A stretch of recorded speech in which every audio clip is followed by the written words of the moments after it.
خواجہ غریب نواز جب نئے نئے آیا اجمیر شریف میں تو خیمہ لگایا ہوا تھا خواجہ غریب نواز نے.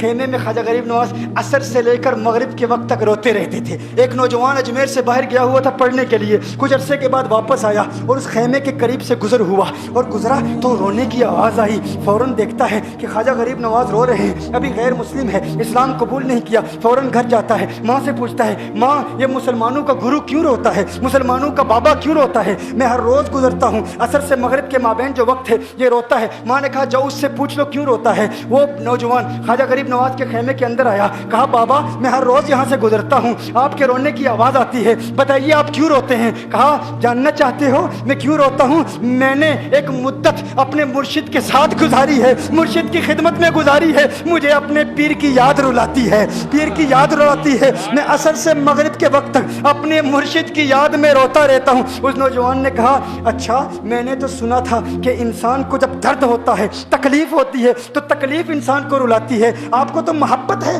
یہ محبت میں بھی انسان کو رونا آتا ہے؟ کہا ہاں ہاں ہے نوجوان, انسان محبت میں بھی روتا ہے. کہا تو پھر مجھے بھی رونا ہے, میں بھی رونا چاہتا ہوں, مجھے بھی رونا سکھا دیجئے. کہا تو رونا چاہتا ہے؟ رونا چاہتا ہوں. کہا ٹھیک ہے, دو شرطیں ہیں, مسلمان ہو جا اور میرا مرید ہو جا.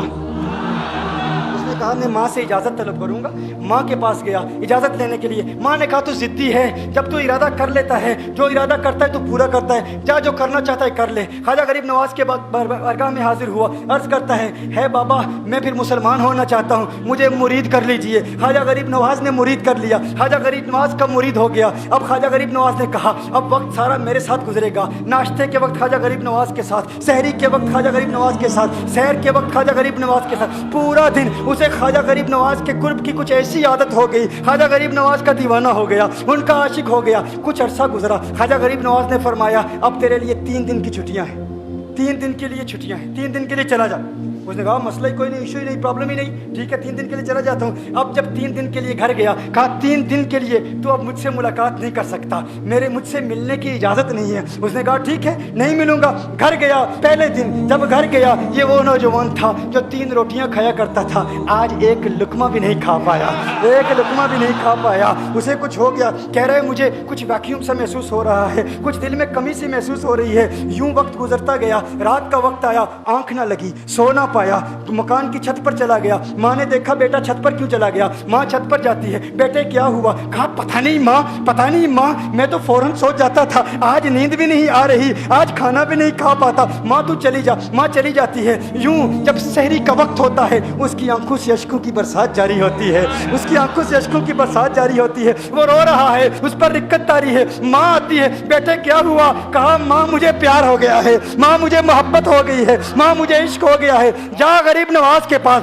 کہا مجھے بلا لو, اب یہ جدائی برداشت نہیں ہوتی, اب مرشد کی جدائی برداشت نہیں ہوتی. ماں فوراً خواجہ غریب نواز کی بارگاہ میں حاضر ہوتی ہے. کہا میں نہیں جانتی ہے مسلمانوں کے بابا, تو نے میرے بیٹے کو کیا دے دیا, تمہارا تعلق نہیں سمجھ پاتی, تمہارا رشتہ نہیں سمجھ پاتی, لیکن وہ تو رو رہا ہے, کہتا ہے واپس بلا لو. خواجہ غریب نواز نے کہا نہیں ابھی وقت نہیں ہے, میں اپنی زبان میں کہتا ہوں. گویا کہ خواجہ غریب نواز نے کہا ہوگا ابھی تو ابتدائی عشق ہے, روتا ہے کیا, آگے دیکھ ہوتا ہے کیا. تیری تمنا تھی, تیری خواہش تھی کہ محبت میں رونے کی عادت ہو جائے, ابھی تو ابتدا ہے. ماں کو واپس بھیج دیا, کہا واپس چلی جا. اسے کہا ابھی اجازت نہیں ہے, وہ واپس چلی جاتی ہے. بیٹے کو بتاتی ہے کہ ہے میرے بیٹے وہ تو اجازت نہیں دے رہا. کہا ماں سن لے, اب اگر نہ بلایا تو میں مر جاؤں گا, یہ محبت مجھے مار ڈالے گی. ماں اگر مجھے زندہ دیکھنا چاہتی ہے تو میرے مرشد کو راضی کر لے, میرے مرشد کو بتا دے اب یہ ایک جدائی برداشت نہیں کر سکتا. ماں فوراً غریب نواز کی بارگاہ میں حاضر ہوتی ہے. کہا ہے غریب نواز کرم فرمائیے, مجھ ماں کی تمنا ہے, مجھ ماں کی آرزو ہے, وہ مر جائے گا. کہا ماں کی تمنا ہے, تیری بات مانتا ہوں, جا اسے واپس بھیج دے. وہ فوراً بھاگتا ہوا خواجہ غریب نواز کی بارگاہ میں حاضر ہوتا ہے. اس وقت خواجہ غریب نواز اپنے مریدوں کو درس دے رہے ہیں, ایک مجمع لگا ہوا ہے. وہ فوراً خواجہ غریب نواز کے دروازے پر کھڑا ہوتا ہے اور پھر مرید یہ منظر دیکھ رہے ہیں. خواجہ غریب نواز کو دیکھتا ہے, خواجہ غریب نواز اسے دیکھتے ہیں. اور میں نے کہا تھا نا نگاہ مست ملائی تو میں پلا کے اٹھے, جہاں وہ بیٹھ گئے میں قدا بنا کے اٹھے. خواجہ غریب نواز نے اس کی آنکھوں سے آنکھیں ملائی اور پوچھا اب پتا چلا محبت میں رونا کیسے آتا ہے, اب پتا چلا. اس نے کہا ہے غریب نواز کرم فرمائیے. فوراً